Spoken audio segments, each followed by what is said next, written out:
We are very pleased and honored to have with us the Professor Ronald Numbers, Emeritus Hillsdale Professor of the History of Science and Medicine of the University of Wisconsin-Madison.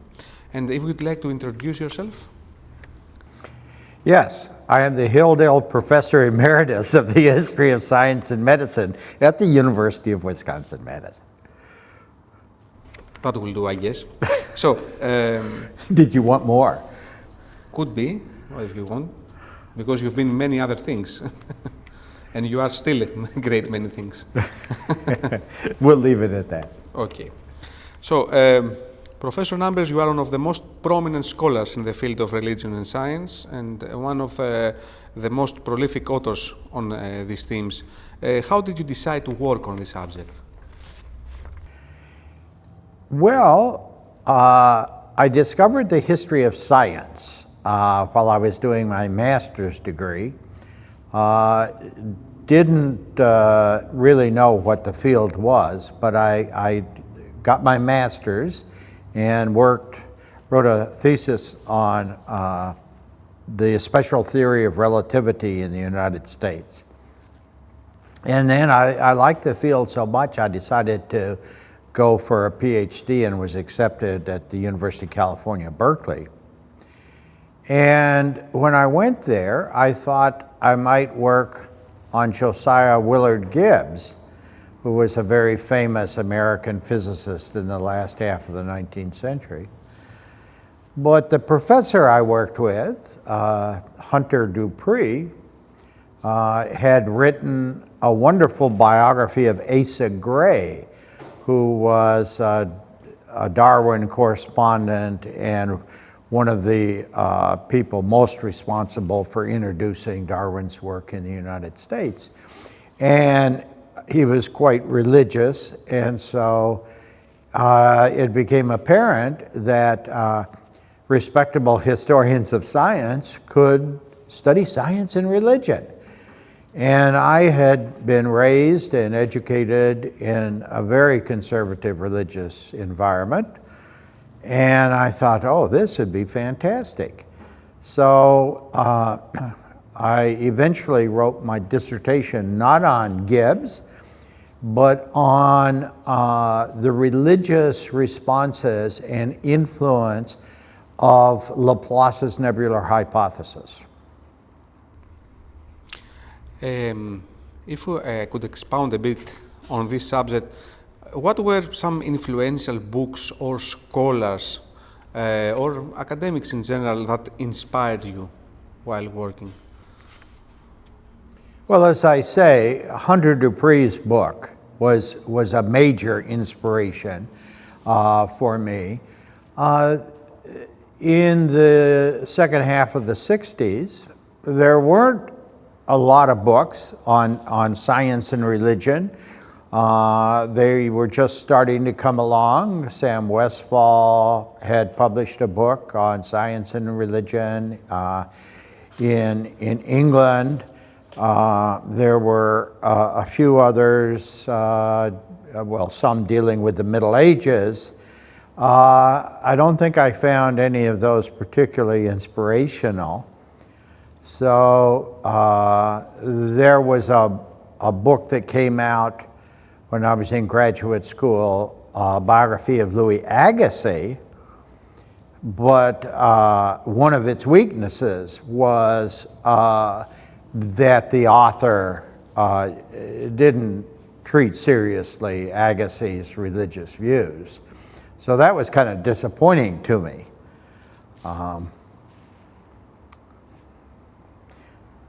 Not much inspiration. So, you have written extensively on a number of subjects, and one of those, and in one of the most contemporary works, most close to us, are the prevalent myths concerning the relations of science and religion.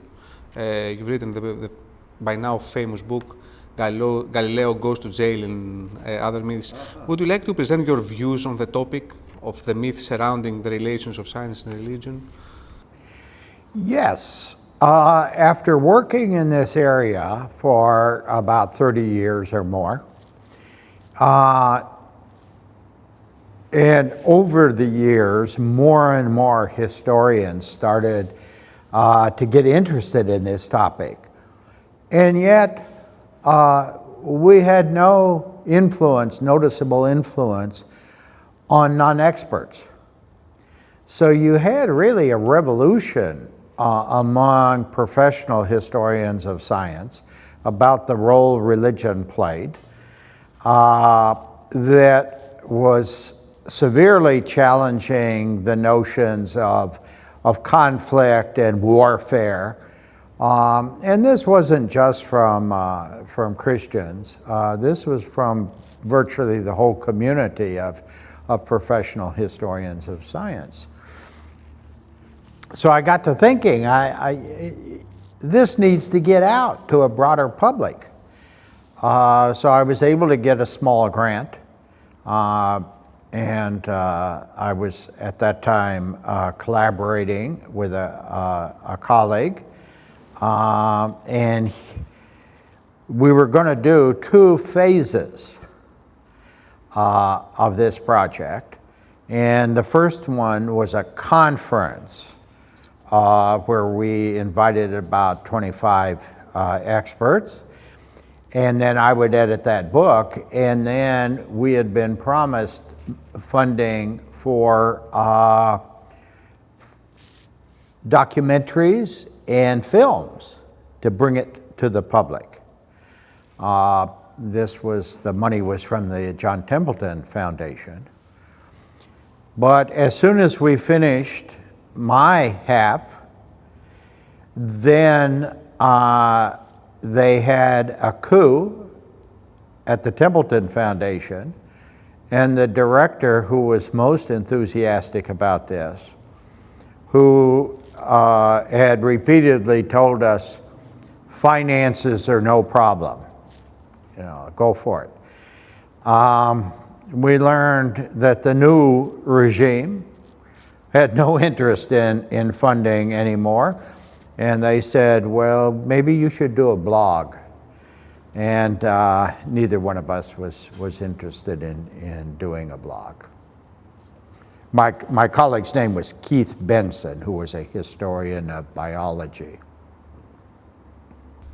You have also worked on the various modes of interaction between science and religion around the world, both spatially and historically.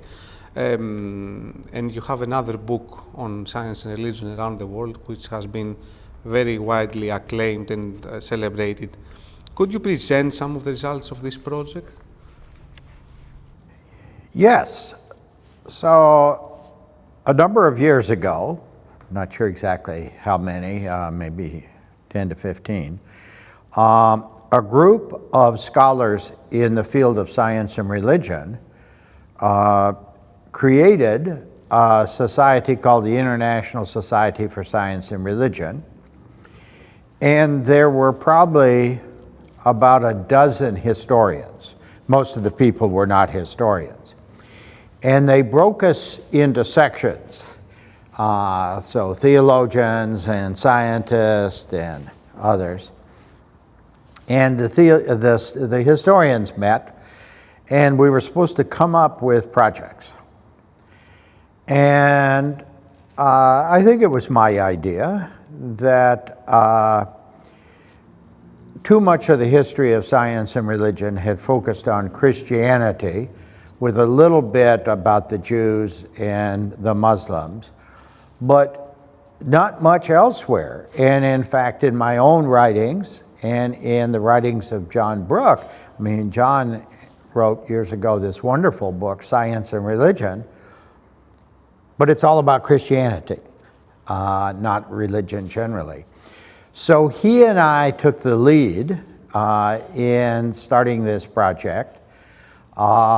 And so we looked at the Abrahamic faith and then at the various Asian religions and at religion in sub-Saharan Africa. And I have to say it became very complicated because even the language of science and religion doesn't translate to the Asian religions, and certainly not to sub-Saharan religions until Christian missionaries started turning up. So I think in China, they didn't even have a word for nature until about the 19th century. And we had experts working on these who came up with their own innovative interpretations that best approximated something called science and something called religion. So in the end, I think it was a wonderful exercise, but it was a humbling exercise because instead of coming up with anything like a master narrative, we realized that the narratives were extremely different in different parts of the world. You have also written on creationism. I have. Its history and its variations and its modus operandi. How do you believe has creationism affected the science and religion interaction in the US and elsewhere? Well, it's probably the topic that has attracted the most attention, and usually in a negative way. I happen to have grown up as a Seventh-day Adventist, who were the most active proponents of a recent 6,000-year-old creation in 6 24-hour days. And the reason for their strong commitment was that they were founded by a prophet in the mid-19th century who had visions. And according to her testimony, God actually took her back to witness the creation. And she saw that this was the deal.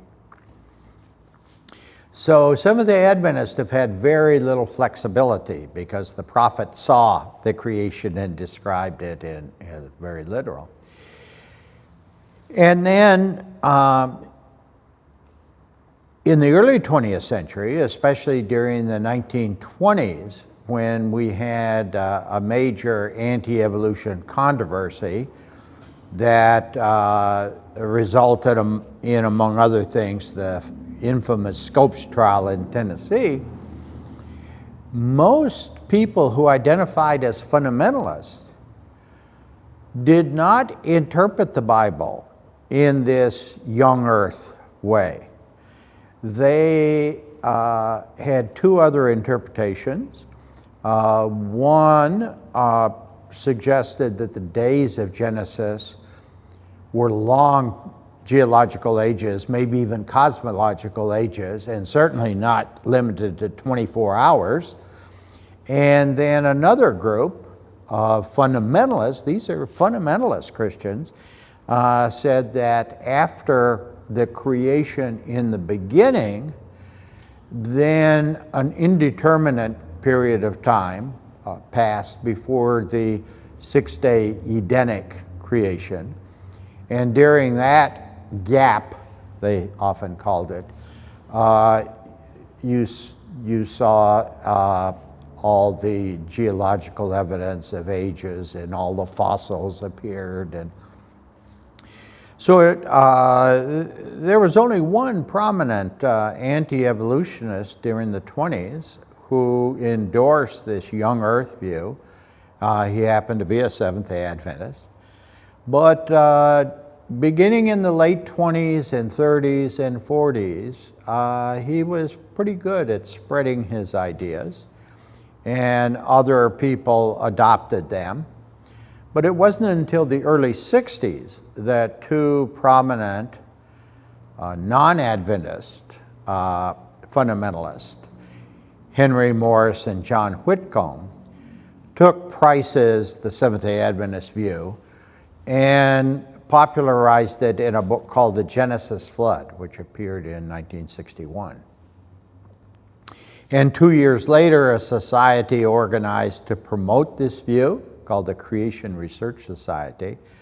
And unlike anti-evolutionists, Christian anti-evolutionists in the 20s, in the 60s, these people were committed to this young earth creationism where everything was less than 6,000 to 10,000. Sometimes the real liberals said everything could have been 10,000 years old. And within a decade or so, that became the default position for people who called themselves creationists. So it went from the 20s to the 70s, let's say, as a tiny minority position among anti-evolutionist Christians to the dominant position. So it's not the story that you would normally expect. Often we see progress and liberalism coming along. In this particular case, it went in just the opposite direction. And as conservative Christians became better and better educated in the 20th century, they became more and more conservative in this respect. I see. How do you see the current status of the field of science and religion? How do you see the field moving forward in the future, having been working in this field for 30 years now? I don't see it as an organized field at all. We have a number of historians of science who work in this area, and each one does his or her thing.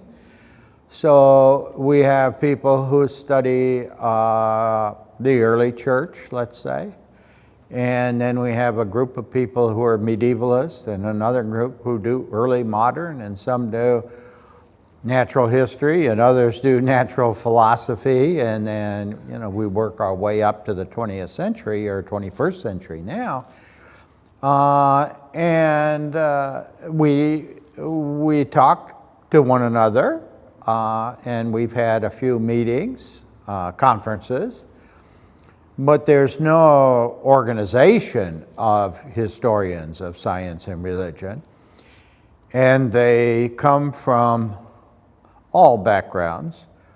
I mentioned earlier when we were talking about the book Conference Galileo Goes to Jail, I think there were about 25 contributors to that.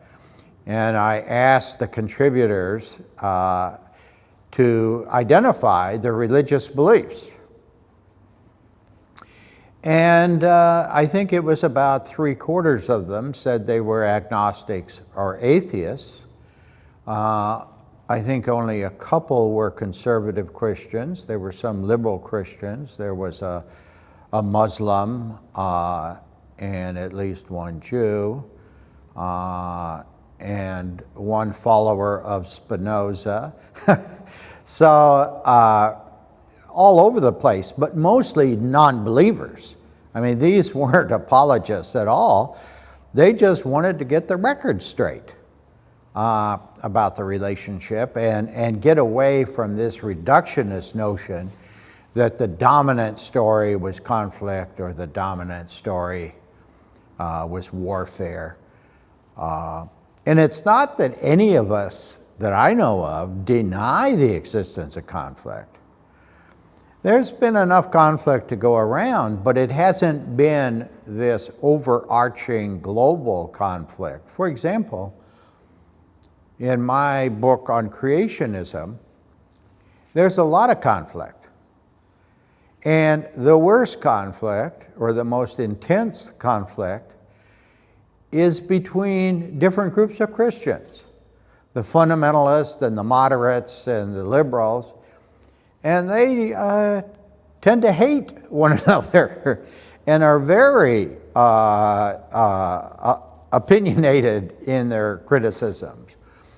And as John Brooke has pointed out in his wonderful book on science and religion in the introduction, science and religion interact at so many levels in terms of motivation, in terms of justification, in terms of inspiration. And you have conflict, you have harmony. I think evidence of the biggest change over the last few decades has come from two historians of science, very distinguished historians of science. One of them is John Heilbron, who is arguably the most distinguished historian of science of his generation, and wrote a book 15, 20 years ago called The Sun in the Cathedral, about solar astronomy in Catholic churches. And in his introduction, he suggests that no institution provided more support for astronomy for 600 years, from the 12th to the 18th century, than the Roman Catholic Church. And of course, in that 1600 years, almost in the middle of it, was the Galileo affair. And for so long, and for so many people, the Galileo episode typified the relationship between the church and science. But if you look beyond that, as John Heilbron did, and he's no Christian, he's not a Christian, never has been, never will be. That was a very interesting generalization. And my colleague at Wisconsin, who's a distinguished medievalist, Michael Schenck, has gone on to say that he thinks that that generalization could be extended to say that for those 600 years, no institution provided more support for natural philosophy, not just astronomy, but natural philosophy, than the Catholic Church. And he has emphasized the role of Catholic universities.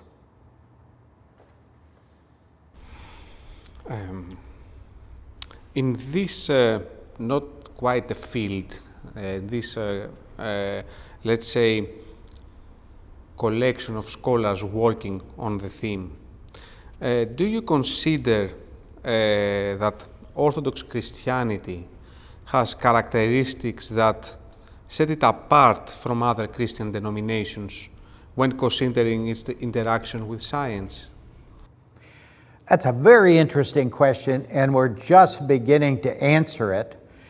And one of the individuals who's contributing the most to answering that is Efthymios Nikolaides, who a number of years ago, 10 years ago or fewer, wrote the first book really on orthodoxy and science, the history of orthodoxy and science. And it's one of the great shames of the historiography of science and religion that during, I say, there's been a lot of activity for about 40 years. Nobody was paying any attention to the Orthodox. It's not even mentioned in most of the books, including my own and Dave Lindbergh and John Brooke. We're talking about science and Christianity, and it's always the Catholics and the Protestants. And so it was quite an innovation when Nikolaides began to work on this topic and to explore what ways, if any, did Eastern Orthodox Christians differ from, say, the Catholics, the Roman Catholics, or Protestants. And he has found some interesting differences. For example, with respect to Greek antiquity, this was the patrimony for early Greek scholars in the Orthodox tradition, and so they had fewer problems with that. And of course, their structure was different from having a pope, and then the Protestants were all over the place. What areas you would consider as remaining especially underexplored in the Orthodox Christianity science dialogue, or even more generally on the religions and science topic? Well, with respect to orthodoxy, one area that I would love to see more work in is orthodox responses to evolution. So many Orthodox just glibly say, oh, the Orthodox have had no problem with evolution. That is, I should say politely, nonsense. A lot of Orthodox have had problems, but we don't know which ones did and which ones didn't. Did it differ from one national Orthodox church to another? But we do know that many Orthodox, even in Greece over the years, were quite opposed to evolution, and especially to non-theistic varieties of evolution. So I think somebody could get a great book out of that, focusing on the different responses. But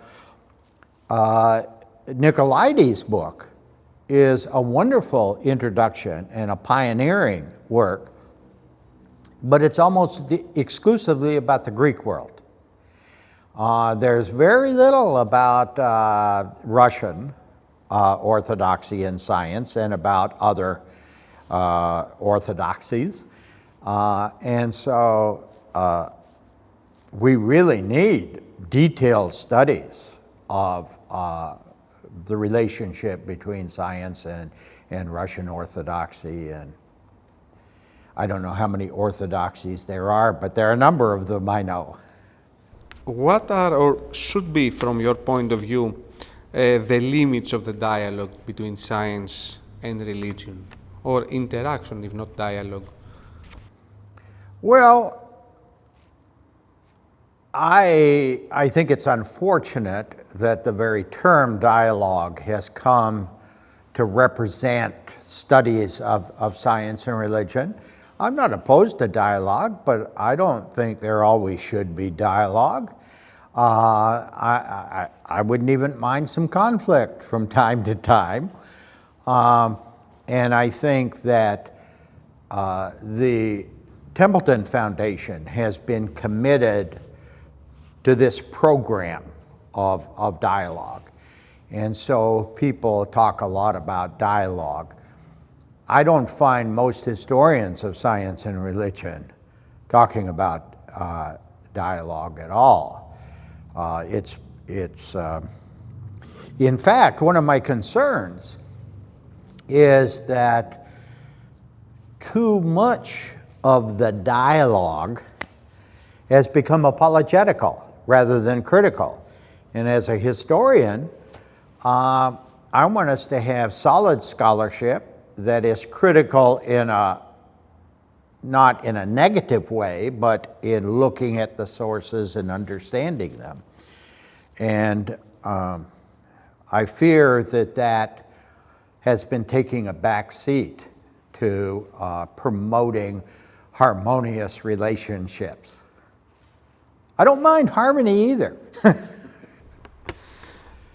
And a final question.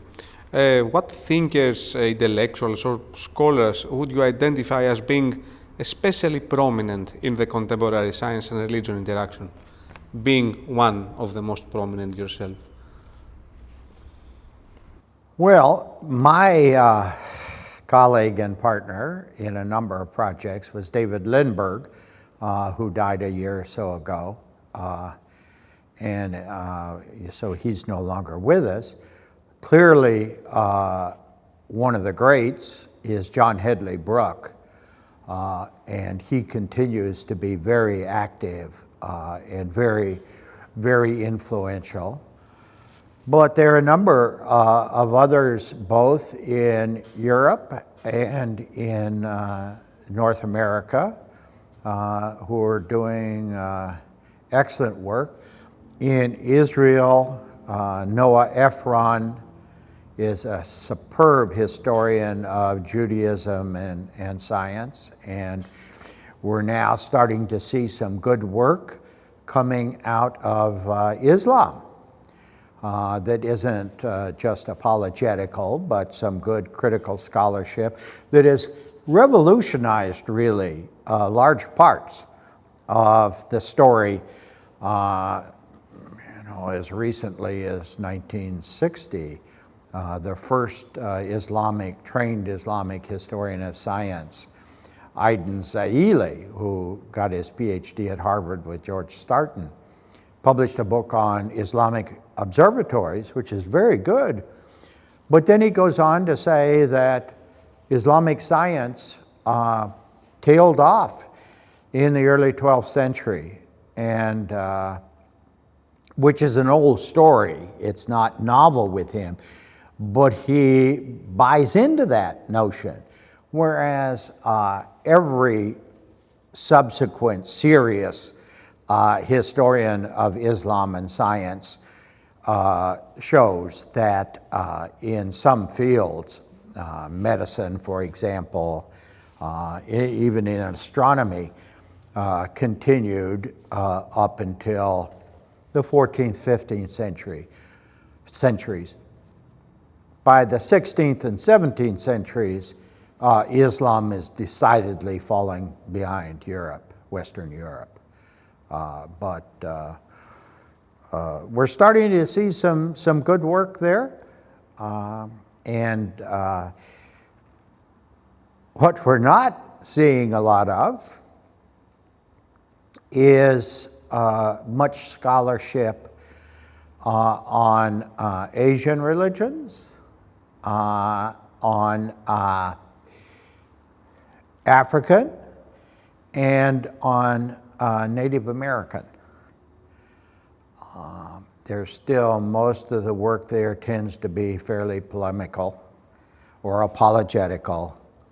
There are a few historians of science and religion working on it, but it's not the cutting edge at all, as far as I know. I would like to thank you for your time. Well, thank you.